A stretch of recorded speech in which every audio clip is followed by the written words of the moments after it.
So today we are going to be talking about leadership. So there are a number of different things that come to mind when I think of leadership. First thing that comes to mind is all the leaders that I had great respect for, that I worked my butt off for because I felt like I was respected. And then the leaders that I have no love for and still have no love for because they only cared about themselves. They didn't care about me. They didn't care about anybody else in my group. And it was impossible to feel happy going to work and having to work for that person, knowing that everything I did, they would eventually take credit for. And there was no appreciation there. So what do you think of, Troy? Yeah, it's so true. You have the ones that you respected. It's almost like when you were growing up and going through school, the teachers that were normally the toughest on you, but had cared the most, you respected them and their decision making process, and you honored that, versus the ones that you knew that were just, it was all self serving. And I know I had a deputy chief that I worked for that I thought she was one of the best ones I had ever worked for. She used to let people come in. She said, "I have an open door policy." She said, "When you come into my room, my office, don't make it a crybaby session. If you come in with a problem, come in with a solution. It may not be the best, but at least it's a start, and that let me know that you're serious about what you're coming in here for. You're not just coming here to gripe and complain." And I like Mm-hmm. that because it kept a lot of people out that just wanted to stir problems, start up problems. Yeah, exactly. And I think about probably, well, I have to say one of the best leaders I ever worked for, because I also worked for Derek. So I can't say that I only had one good leader, because Derek was the leader of my team. Derek was my sergeant at one point. He was my lieutenant at one point, and he is an amazing leader. And the supervisor who I had for the longest while I was there, she was a sergeant who was pretty much adored by everyone, because she was that sergeant who always had her people's back, who always was all about what was best for the people who worked for her. She was the sergeant that you would go in and work your butt off for her, because you knew that yes, you're making her look good, but at the same time, she's going to be making you look good, because she always doesn't just take the credit, but puts the credit where the credit is due, gives you credit for what you do, makes you feel good about what you do. And it's not necessarily you get anything for doing it except appreciation. And I think some of the best leaders I've ever seen are the ones who appreciate their people and let them know that. So it's not enough just to feel that appreciation. You have to also, let people know that it's there. Otherwise, you're not demonstrating that. And with the Black Swan Group, we're all, it's all about demonstrating an understanding of what's happening with the other side. So if you know that it's good and you see all this positive stuff, but you never speak about it, the person doesn't know you feel that way. So your leadership is lacking. It's like using your intuition. You recognize everything, but you don't speak about it. It doesn't matter, because the other side has no idea that positive thing is happening. All they feel is that they're never getting, recognized for anything.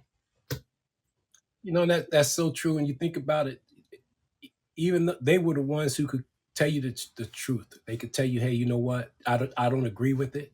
I think Mm-hmm. what you're saying is incorrect, or you're taking the wrong position," and you'll respect that because you know that they've given it some thought. That they're not just saying it self-serving. They're being very honest with you, and they're helping you grow. And you have more respect for people like that. Yeah. Well, and it's something key that you said there was they're helping you grow.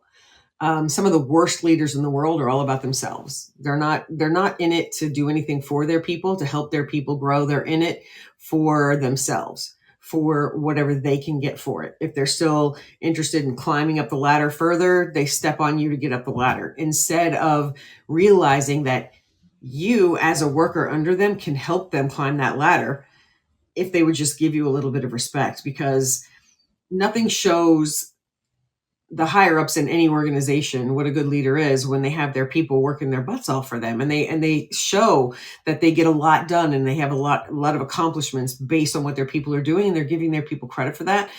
But that leader looks good because everything is going right in that section. So when everything is going right in that section, it means that the people in that section are doing their job. It's the leader that has absolutely no control because there's no respect there.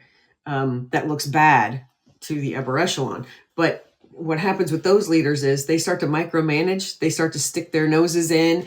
And what that demonstrates to the people under them is that there is a complete lack of faith that they can do their jobs.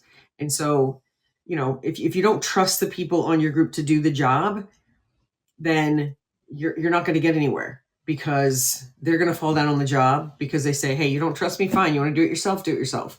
And that's the attitude you're going to get. And that just makes you all of a sudden now a one-man band. You're doing everything because your people are like, fine, no, we don't know how to do it, fine, you just do it. You want to micromanage me, just go ahead and do it.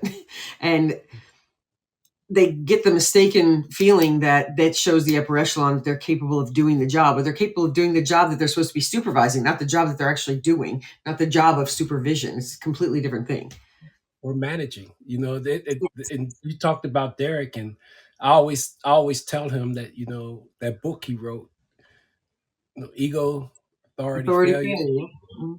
is I wish I would have had it when I was in a management role in the private sector. It opened my eyes to so many different things that I hadn't thought about in the time of being a better listener to the people under you, letting them have the freedom to speak freely and say what they really think, because you get more information. We talk about it in the Black Swan Group. It's about gathering data, gathering that information. And when you're in an upper level management position, a lot of times the mindset is so different. It's like, I'm in charge, you do what I say. And they fail to realize that somebody may have the answer that's going to make their job easier. But there's two things Right. that come into play normally with them. One is that they don't want to feel like that somebody's smarter than them.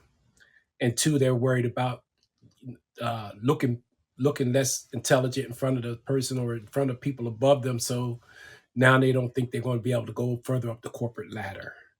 And Right. those two things will keep a leader from becoming a good leader.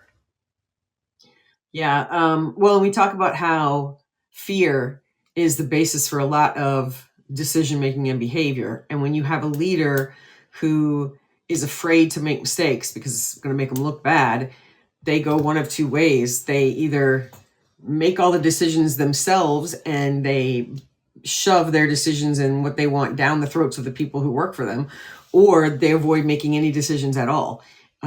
Either way, when you're afraid of making a mistake, you either take control and micromanage everybody because you think you have to be in control of everything, or you just avoid making any decisions whatsoever, which leaves your people hanging out to dry. And when you don't have their back, they're not going to work hard for you. So it can go one of two ways with that. But fear of making a mistake, and fear of, you're right, never getting promoted to the next level because of some perceived thing that they've done wrong, or that the people under them have done wrong, stands in the way of good leadership all the time. And so I wanted to kind of look at this from another angle too, is the person who's working for that boss, the person who is dealing with a boss who never recognizes them for anything, who micromanages them all the time. How do you deal with that boss? So it's one thing to be a leader and try to, employ our skills to make your leadership more effective. It's another thing to be the person on the receiving end of horrible leadership. And so what can you do about that?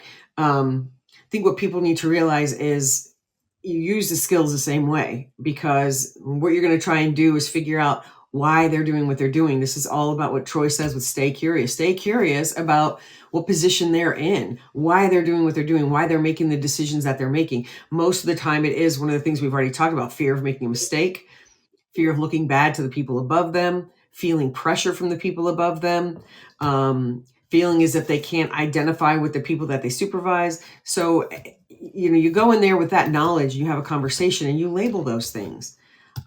Seems like the CEO is really coming down on you, and let them vent about it a little bit. You label it. Basically, you seek to figure out what's going on with them that's making them do this behavior. And so instead of challenging them on it, or calling them out, or telling them, to just ignoring them, go in there and attempt to have a conversation where you can tap into where their fear is and where that pressure is coming from.